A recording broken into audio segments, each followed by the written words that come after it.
What is going on, guys? Jason Burke here, Styles Clash for Life, coming at you on YouTube, and today I've got some football focus. The Pittsburgh Steelers just finished playing the Cleveland Browns for the second time in the 2019 season. This is week 13 of the 2019 NFL season, and people were coming across with a lot of energy talking about a rivalry again all of a sudden because the Browns beat us, and because of the Myles Garrett incident 2 weeks ago, and Mason Rudolph getting hit in the head with a helmet, and all this stuff. But in reality, in the Big Ben era, and pretty much of all time, Pittsburgh has owned this team. Pittsburgh has a win percentage of something like 60-something% over the Browns. The Browns have not been relevant in a long, long time, so I don't know where this rivalry conversation comes in at. Maybe it's heated because of the incident, but everything was played by the books today. Everything was played really well. Fair, nothing crazy in terms of attacks, fights, nothing weird, but it did feel like the second week in a row, that the Steelers were playing for their season. They came into this game 6-5, and there's a logjam in the 6th spot for the AFC 6th seed. Pittsburgh controls their own destiny. If Pittsburgh wins out, the onus is on us to win. If we win out, we get whatever spot we get. We don't need any help to get in the playoffs. We own the 6th seed right now, but Tennessee came in at 6-5, just like us. Indianapolis came in 6-5. Oakland came in 6-5, and Cleveland was at 5-6, one game behind us. So we would, in effect, fall from the 6th seed behind 4 different teams for the 6th seed if we had lost this game. So this would have been a big separation for us. But we came out and got the job done. Pittsburgh gets the 20-13 win. It wasn't always pretty. It wasn't without flaws. It wasn't without heart attacks, but Pittsburgh now wins 2 in a row, and in effect, 7 of the last 9. We started 0-3. We are now sitting firmly at 7-5. So we have won now 7-2 in the last 9 games, and we did so with Duck Hodges, who is now 2-0 as a starter for the Steelers this season. The offense moved a lot better this week once again. I don't think Mason could have done as well as Duck did this week. The defense played well as usual. The one problem with us is we have to stop falling behind early on in games. We get ourselves behind 7-0, 10-0, 13-0 every single week and have to climb out of a hole. The difference was we only waited till about the second quarter to climb out of the hole this week. Went into the half at 10-10 and only allowed 3 points the entire second half. Only 1 touchdown allowed by the defense all game long. Pittsburgh came in and scored 17 straight points from the second quarter on to take control of the game and never look back. So overall, solid win. Nice to make up for this win over Cleveland for the debacle offensively of the last 2 weeks. So Pittsburgh again now at 7-5 does control their own destiny, but still has a lot of things to work on. Let's get into the numbers and we'll talk about it. Devlin Hodges, 14 of 21, 212 yards, 1 touchdown, 1 pick. He played very well overall. I was very impressed. He started off very slow, very conservative. It seemed they only let him throw on 3rd downs. There was a lot of pressure early on. He wasn't getting a lot of protection. He was running outside the pocket instead of trying to step up in the pocket, as the announcer said. So he got a couple early sacks and throwaways to end drives, so not much happening in the first quarter. Once the second quarter came around, he threw a 50-50 ball toward the sideline for James Washington, who made a big catch, and ever since then, he started unleashing and throwing the ball downfield. He got into a rhythm, he got comfortable, he took some shots downfield, and almost all the time, those shots paid off in either pass interferences or long catches by James Washington. So, overall, he played well. He did have the 1 interception. He threw the ball on a go route, which I think Deontay Johnson thought was going to be a comeback route, so he stopped running. Johnson came back to the ball and stopped, and the ball just floated way over his head and got picked off down the field. So, one really bad throw, and also toward the end of the game, Duck should have fell down in bounds or checked the ball down on a 3rd down when the clock was running. Instead, he threw the ball away and stopped the clock in the 4th quarter and gave the Browns more time.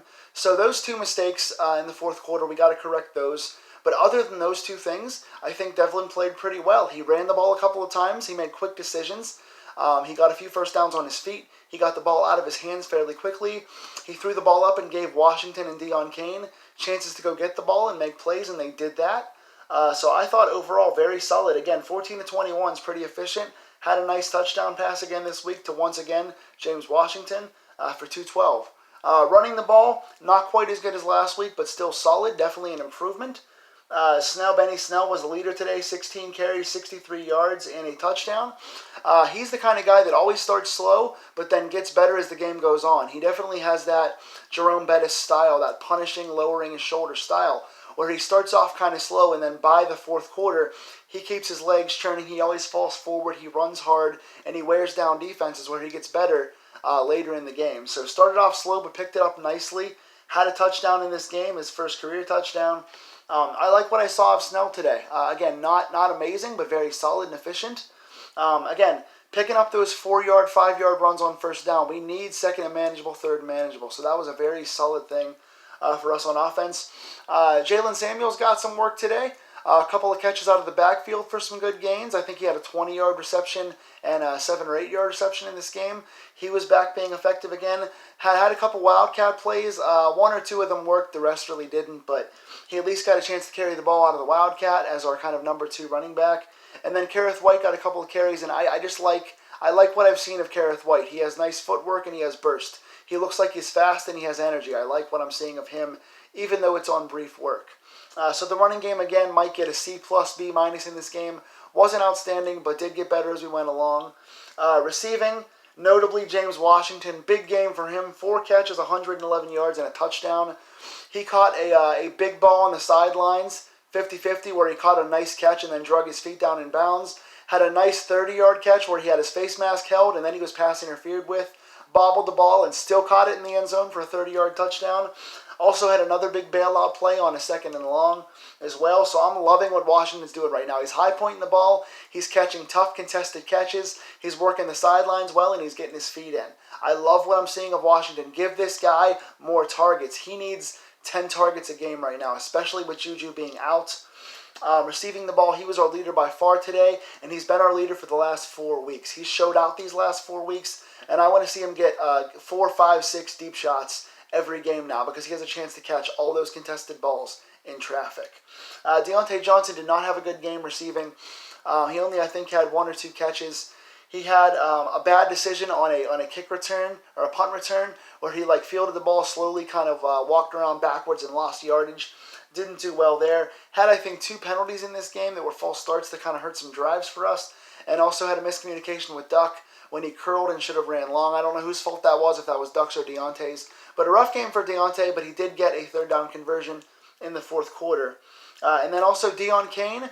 He only had 1 catch on the stat sheet for 5 yards, but it was a 3rd down where he caught the ball and fought through a guy to extend for the 1st down, and also got another pass interference drawn on him today. That's his 2nd in 2 weeks. So he's paying dividends. Kareth White and Deon Cain were nice signings. I did not expect to be so effective that have played well. Defensively for us, also Tevin Jones with a nice 28-yard catch in traffic as well. So he made a big play today also. Defensively, the ends are on fire. This defensive line is playing great. Bud Dupree, 1.5 sacks today, and a forced fumble. I think it's his 3rd forced fumble in 4 or 5 games. Back-to-back weeks for a forced fumble. 1.5 sacks now. He's got his career high. He's been on fire. TJ Watt is having a career season as well. That guy's an absolute all-pro. He had another sack in this game, not to mention 4 or 5 QB pressures. Several running back tackles as well. Those 2 guys are both playing lights out. Gold star game balls for those guys today. Javon Hargrave as well, not to be forgotten as the 3rd guy on this line, is playing excellent. He had 4 or 5 tackles in this game, including a sack as well. I love what I'm seeing from Hargrave in the last 6 weeks since Tuitt's been out. Hargrave is playing great. Cam Hayward had 0.5 sacks. He had half a sack in this game, as well as a fumble recovery. So he's just been absolutely on fire as well. Not only are the linebackers getting off the edge, but Cam Hayward is just doing everything right now for these guys. Excellent stuff. Joe Hayden as well with a pick. He had kind of an up-and-down game, but caught a nice pick to end the game when it was 2013 and sealed things. He played pretty well overall. Defensively, it wasn't the prettiest game in the world. We only allowed 1 touchdown and 2 field goals. But Nick Chubb and Kareem Hunt were running very hard on us, breaking a lot of tackles, hard to get down, getting 6-7 yards a pop on us. That was tough. Covering the tight ends, Steven Nelson got beat by some random tight end who I don't even know who he was, twice on slant routes, got out-physicaled. And then rough day for Mike Hilton as well. Mike Hilton got beat by Jarvis Landry in the slot on good routes many times. Jarvis Landry with his footwork, excellent routes, solid hands, had a great game in this game. Beat Hayden, I think, once or twice, but especially had a really good, effective game on both Terrell Edmonds and on Mike Hilton in this game. So those guys kind of had a rough day in this one. But overall, again, 1 touchdown allowed, 13 points total. We'll take that. 4 sacks in this game and a turnover. I would say with 13 points and 4 sacks, you're going to beat most teams with this defense.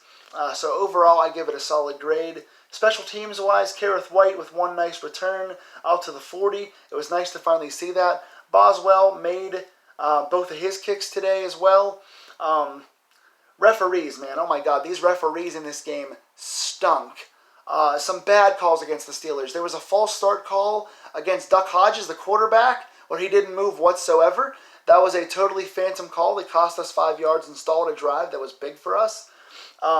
There was a roughing the passer call in the 4th quarter on Bud Dupree, who got a regular quarterback hit. He didn't drive. He didn't hit with his helmet. He didn't go low. He didn't go high. You can't hit a guy any better than that. That was a perfect hit, and Bud Dupree was called for a 15-yard penalty in the 4th quarter when it could have cost us. It didn't cost us, but it easily could have. Bad call in that case as well. There was a third one as well. There was a third call in this game that was absolute crap, and I can't recall what it is right now. Oh, the touchback.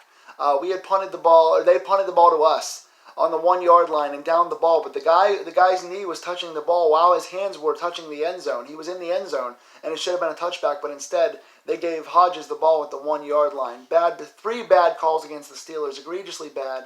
They could have cost us in this game, but didn't.